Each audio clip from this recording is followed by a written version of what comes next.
চলতেছে পুকুর ড্রেসিং। পুকুর ড্রেসিং করতে গিয়ে অনেক সাপ বের হচ্ছে, সাপের বাচ্চা। সাপের বাচ্চা ডিম ফুটায়। ডিম ফুটায়? হ্যাঁ, সাপের বাচ্চা ডিম ফুটায়। তো যাক, আল্লাহর রহমতে কাজ চলতেছে খুব সুন্দরভাবে। ইনশাআল্লাহ আমরা আগামী এক সপ্তাহের মধ্যে পুকুর থেকে আমরা প্রস্তুত করতে পারবো এবং পুকুরে পানি ছাড়বো।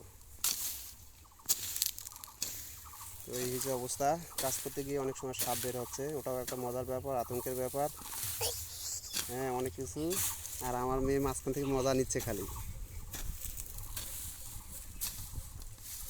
তো ঠিক আছে, ভালো থাকবেন, আল্লাহ হাফেজ। দোয়া করবেন আমরা যেন পুকুরের কাজটা খুব সুন্দরভাবে সম্পূর্ণ করতে পারি এবং পুকুরে মাছ ছাড়তে পারি।